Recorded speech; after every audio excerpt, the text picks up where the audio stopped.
Unë isha i nevrikosur, shumë i nevrikosur me mungesën e përgjigjes komuniteteve shqiptare dhe kosovare kundrejt kriminalëve të cilët planifikuan të vrasin ushtarët e Amerikës në Fort Dix, New Jersey.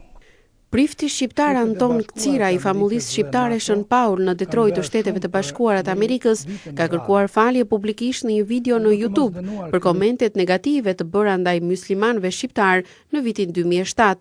Komentet e tij atë vit u bën pas arrestimit të 3 shqiptarëve nga Kosova për komplotin në bazën amerikane Fort Dix. Në fakt, komentet e tij ishin të tmerrshme për shqiptarët.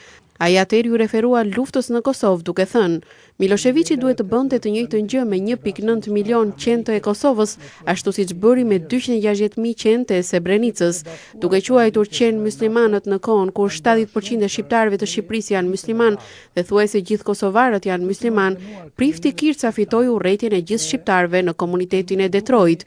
Tashmë në një letër të hapur drejtuar gjithë shqiptarëve në Amerikë dhe në Kosovë, Prifti Kcira kërkon falje duke thënë se ishte i zemëruar nga mungesa e përgjigjes së komunitetit kosovar dhe shqiptar kundër kriminalëve që planifikuan vrasjen e ushtarëve amerikan.